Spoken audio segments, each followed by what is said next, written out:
अस्सलाम वालेकुम, welcome back to my channel book of recipes. कैसे हैं आप सब? होपफुली आप सब ठीक होंगे। आज मैं आपके लिए एक न्यू रेसिपी लेकर आई हूँ, रेशेदार शामी कबाब की रेसिपी। जैसे बाकी रेसिपीज़ हैं मेरी, इसी तरह से ये भी बहुत क्विकली रेडी हो जाती है। और जैसे आप बाज़ार से लेके आते हैं इतनी महंगी शामी कबाब, तो इससे बेहतर है कि आप घर में बना के खाएँ। तो चलें रेसिपी को स्टार्ट करते हैं और मैं आपको बताती चलती हूँ कि इसमें कौन कौन से इंग्रेडिएंट्स हम डालेंगे। सबसे पहले जो मेन इसमें आइटम है वो चिकन है। चिकन ये मैंने होल चिकन ले लिया है और ये तकरीबन 1 kg है, ठीक है। थोड़ा सा ज़्यादा होगा, 1200 ग्राम होगा। इसके अलावा मैंने दाल ले ली है, ये है तकरीबन 250 टू 300 ग्राम। इसको मैंने 4 से 5 घंटे पहले सोक कर दिया था। और ये बाकी मसाले हैं, ये देखें, ये प्याज है एक छोटे साइज़ का। इसके अलावा चंद जवे लहसुन के हैं, 1 टेबलस्पून है हमारे पास अदरक और लहसुन की पेस्ट। और ये थोड़ी सी साबुत गोल मिर्चें हैं लाल वाली। इसके अलावा सूखा धनिया है साबुत वाला, 1 टेबलस्पून। 1 टेबलस्पून है ज़ीरा। ये थोड़े से मसाले हैं, ये देख रहे हैं आप, जैसे दालचीनी है, बड़ी इलायची है, थोड़ी सी काली मिर्च और लौंग। और ये 2 टेबलस्पून है हमारे पास शामी कबाब मसाला, ये टेस्ट को इन्हेंस करेगा। तो ये सारे मसाले हम डालेंगे बॉईल करने के लिए। और बाकी मैंने अभी डिस्प्ले नहीं किए क्योंकि मैं चाह रही हूँ कि मैं आपको स्टेप बाय स्टेप बताऊँ ताकि आप अच्छी तरीके से इसको समझ सकें। तो फर्स्ट स्टेप होता है इसका बॉईल करने का। तो चलें हम इसको स्टार्ट करते हैं। जी, जैसे कि क्विक रेसिपी रेडी होगी तो इसको हम प्रेशर कुकर में रेडी करेंगे, क्योंकि मैंने चिकन के रेशे बनाने हैं तो मुझे थोड़ा सा डिफरेंट करना है, ठीक है। तो सबसे पहले हम क्या करेंगे कि दाल जो हमने ली थी 250 टू 300 ग्राम, इसको मैंने 4 से 5 घंटे पहले सोक कर दिया था। पहले हम ये डाल देंगे। इसके बाद जो मैंने आपको ये सारे मसाले बताए थे, ये सारे मसाले इसमें चले जाएंगे।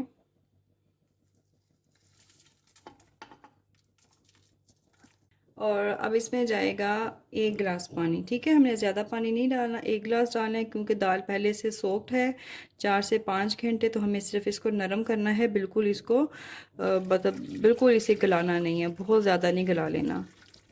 ये देखें, जितनी दाल थी उसके बिल्कुल लेवल पे पानी आ गया।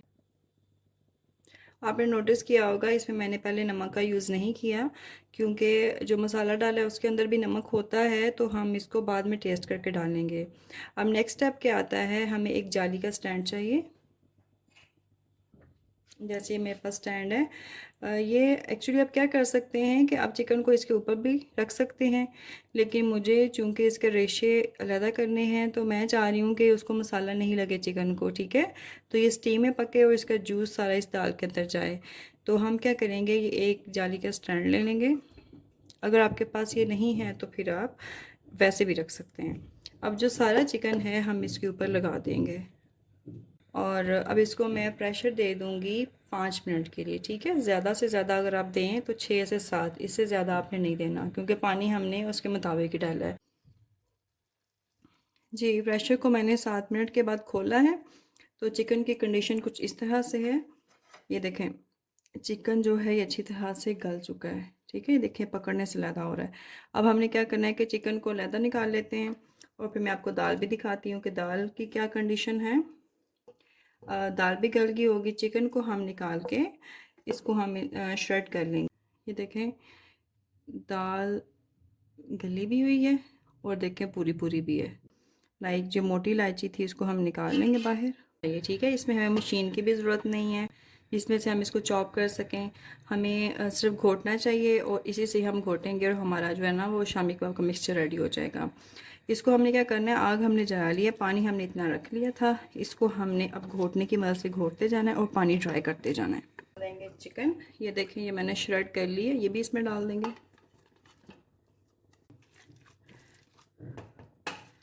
इतने अच्छे मज़े के जूसी रेशादार कबाब ये रेडी होंगे। आप एक बार बनाएंगे तो आप बार बार इनको बनाएंगे। अच्छा, नमक मैंने चेक कर लिया था, नमक बिल्कुल ठीक है इसमें। अगर डालने की मुझे ज़रूरत पड़ी तो मैं सिर्फ 1/4 टीस्पून डालूँगी, अदरवाइज़ मैं इसमें और नहीं डालूँगी। ये मिक्सचर मैंने बाउल में निकाल लिया, ये पूरी तरह से ठंडा हो चुका है। अब हम इसमें बाकी इंग्रेडिएंट्स डालते हैं और फिर हम इसको अच्छी तरह से मैश करेंगे। अच्छा, सबसे पहले हम इसमें डाल देंगे कॉर्नफ्लोर